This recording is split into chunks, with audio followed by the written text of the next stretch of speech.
ৰাজ্যৰ ভিন্ন প্ৰান্তত যোৱা ২৪ ঘণ্টাত সংঘটিত হ'ল কেইবাটাও ভয়ানক হত্যাকাণ্ড। ইয়াৰ এটা সংঘটিত হ'ল পুত্ৰৰ দ্বাৰা পিতৃ হত্যাৰ ঘটনা। দ্বিতীয়টো ঘটনাত স্বামীয়ে নৃশংসভাৱে হত্যা কৰিলে পত্নীক।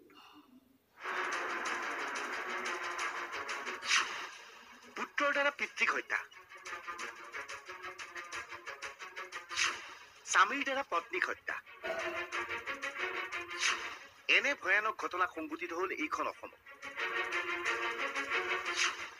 ৰাজ্যৰ ভিন্ন প্ৰান্তত ২৪ ঘণ্টাত দুটা ভয়ানক ঘটনা। আৰক্ষীৰ জিম্মাত থকা এই যুৱকজনৰ নাম গোপাল বড়ো। বাক্সাৰ বৰবৰী আৰক্ষী থানাৰ অধীনস্থ অঞ্চলৰ যুৱক গোপালে সুৰাপান কৰি পিতৃ ভদ্ৰেশ্বৰ বড়োক হত্যা কৰিছিল। কাঠৰে কোবাই কোবাই পিতৃক হত্যা কৰে গোপালে।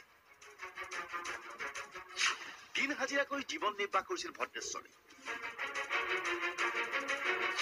আৰ্থিক দৈন্যতাত ভুগিছিল এই পৰিয়ালটো। ভদ্ৰেশ্বৰে ঘৰৰ গছ কাটি বিক্ৰী কৰি চাউল কিনিছিল। ইয়াতেই ক্ষুণ্ণ হৈ পৰে পুত্ৰ গোপাল। নিশা সুৰামত্ত অৱস্থাত পিতৃক হত্যা কৰে গোপালে। তাকে মারছি বাতামি দি ৩ বার বলে মারছি মাথাত কাইজা সাজা একো লাগা নাই নিজে মদ খাইছি নিজে হেৰি কৰছি মাৰছি। এইগৰাকী গোপালৰ মাতৃ স্বামীৰ মৃত্যু স্বচক্ষে প্ৰত্যক্ষ কৰিছিল মহিলাগৰাকীয়ে। ভাত খাই উঠছি বোলে মই আৰু ধৰবা যাবা নললো শেষে কৰি দিলা। মই আৰু হাতে ফাৰিও ক'ত পাব। কিহেৰে মাৰিছে?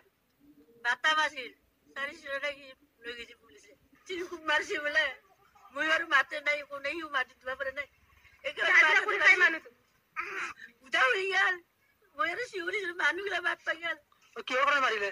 কিহৰ কাৰণে মানে নাই বেলেগৰ লগত লগ লাগি চিনা পাইছি বোলে মাংস আনি বোলে। ময়ো ঘৰত নাই আৰু বাপাকতো গুঞ্জি মাৰ লাগে ভাত পাই এইবিলাক এনে এটা দুটা নিজকো পইচা লাগে কেতিয়াবা চাউলো লাগে। সোণাৰীত পত্নীক হত্যা কৰিলে স্বামী। আজি কিছুদিন ধৰি পতি পত্নীৰ সংঘাত চলিছিল। অতিষ্ঠ হৈ পত্নীয়ে ঘৰ ত্যাগ কৰি বায়েকৰ ঘৰত আছিল।